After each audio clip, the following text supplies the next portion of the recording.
It is day 220 of the second Trump administration, and we are following some serious breaking news that the head of the Centers for Disease Control, Dr. Susan Monarez, has been fired. Earlier this evening, the Department of Health and Human Services announced that Dr. Monarez is, quote, no longer director of the CDC. She was confirmed by the Senate less than a month ago. The Washington Post reports she was pressed for days by HHS Secretary Robert F. Kennedy Jr., administration lawyers, and other officials over whether she would support rescinding certain approvals for coronavirus vaccines. Kennedy and other officials questioned Monarez on Monday on whether she was aligned with the administration's efforts to change vaccine policy. Well, this afternoon, Dr. Monarez's attorney said she would not resign, that she was being targeted for political reasons, and that she had not been notified by the White House that she was fired. But tonight, the White House confirmed she was officially terminated. The CDC is now also without some key senior leaders. Following the HHS announcement that Monarez was out, 4 other top officials resigned. One said they could no longer serve in the role because of the ongoing weaponizing of public health. I'm going to say that again. Ongoing weaponizing of public health. For more, I want to bring in 2 experts that we certainly depend on here. Dr. Kavita Patel, clinical physician and former senior policy director during the Obama administration, and Dr. Vin Gupta, global health policy expert, pulmonologist, and an MSNBC medical contributor. Dr. Patel, have you ever seen anything like this before? I haven't. And Stephanie, I've been in D.C. for a long time, actually worked on a lot of this legislation to support the CDC across the aisle, Republicans and Democrats. And this is a first. And quite honestly, it's evident in how everything has been botched, and not just with Dr. Monarez, but also with so many other appointments that's gone through. And remember, she's not the first. Remember, they had a candidate, a House of Congress member, Dave Weldon, that they pulled also kind of at the last minute. So it's clear there's an agenda here, and it extends way beyond the CDC. Then what do you think? Well, I'm grateful to be with a real two real experts here. Stephanie, you and Dr. Patel, great friend. Just to echo what Kavita said, I'm worried as we approach respiratory viral season, Stephanie, and especially with all this churn on the COVID vaccine, the fact that there is a discrepancy between what Kennedy's HHS is putting out there and what you're seeing leading entities like the American Academy of Pediatrics and Dr. Susan Presley, who I had a chance to speak to yesterday, the president of that academy, fiercely disagreeing with what they're putting out there in terms of narrowing the scope and who can actually get access to this booster shot. A lot of people want access to it. A lot of people living in multi-generational households, a lot of other indications. Thousands of people get hospitalized still every single year, Stephanie, not much better than it used to be. But there's significant disagreements, and now we're leaderless at the very top. Kavita, what do you think about that point? This is coming on the very same day we're watching the FDA restrict COVID vaccine approvals for Americans that they say are higher risk. Given that that is happening, what are your concerns about how public health is being handled?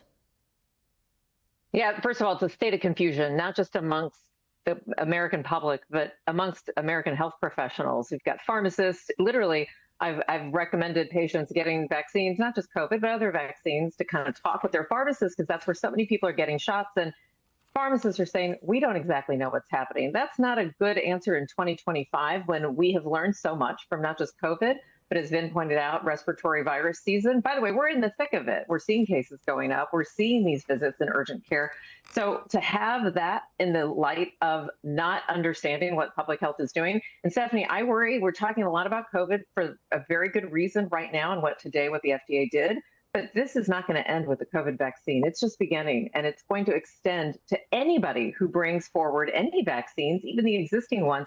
We've already seen that from the advisory committee that basically RFK completely replaced with people who, quite candidly, Stephanie, you can't help but think, replaced it with people who are now just stoking fear and creating basically their plaintiff lawsuits against every vaccine manufacturer, whether or not there's a base for that claim, and putting that in, unfortunately, on taxpayer dollars, putting that into black and white.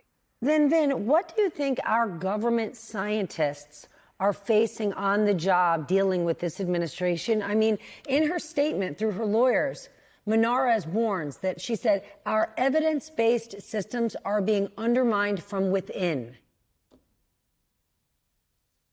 Stephanie, I mean, innovation at the NIH, as supported by the CDC and health systems across the country, takes time, and it requires not only resources from the NIH and from the federal government more broadly. It requires people likely to take a pay cut and to be in that position to know they have job security for the better part of decades. And what's going to happen here is people are going to see the writing on the wall and want to leave. It's already happening. We're seeing there's surveys saying, Stephanie, 80% of scientists surveyed by the medical journal Nature said that they are considering leaving. About 1,600 scientists were surveyed back earlier this spring. 80% of them said that they were considering their options. So that is going to have an impact on innovation. It's going to have an impact on the treatments and vaccines Dr. Patel and I will be able to give our patients down the road. So this is going to be generational. Kavita, then given all of this, how are Americans supposed to trust that we are getting accurate health information from our government? Well, candidly, they're not. But here's some good news. I just want to put a little bit of a silver lining. Americans have stated and said it day in and day out that they trust their health professionals. They trust people like Vin and myself. So in that one-on-one relationship, Stephanie, we still have the ability to educate. And education goes both ways. This isn't just like, a hierarchical education. I need to hear, what are you worried about? And I think those honest conversations are coming forward. But the truth is we're not going to be able to do that at a mass scale. That's why the CDC was stood up decades ago in order to be able to offer not just American population public health stance, global population. Started then with malaria. It has continued on. So, Stephanie, this is a turning off of a bright light across the world for what we have to do. And now we're going to have to rebuild it literally one brick at a time. That's what we're going to have to do. But people will unfortunately die in the process, be hospitalized unnecessarily in the process, not to mention cost of healthcare will rise. This is one of the areas that brings healthcare costs down, prevention. It will rise in light of this, and it's going to happen in a much shorter time frame than I had ever expected. I mean, it's stunning. Operation Warp Speed, the development of the COVID vaccine was the shining, crowning achievement of the Trump administration, one of the best developments in modern history. And now here we have Trump's second term, his administration seemingly looking to kind of erase it, wipe it out. What are your biggest concerns going forward, Vin?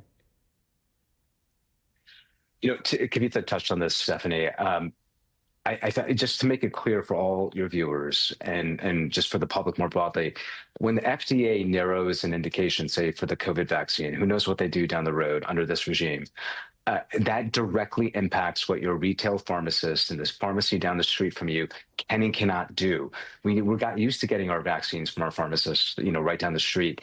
They cannot do it now. They cannot, for example, if you're 50, otherwise healthy, you can't get the COVID booster if you wanted it at your retail pharmacy because they have to follow guidelines by the FDA. Now, take it from the provider standpoint, Stephanie. Kavita and I, as providers, we can say, you know what, we're still going to prescribe it and we'll immunize you for it off-label. But what did Kennedy actually signal? He signaled that providers, and he was saying this in reference to the AAP's guidance in contradiction to what they put out, that providers should be wary of prescribing vaccines off-label because they could open themselves up to litigation. And so this is a chilling threat. And we're just in this new normal here. But I want to make sure people understand the broad impacts that this is having on your day-to-day healthcare right down the street and what providers now are potentially vulnerable to from a litigation standpoint.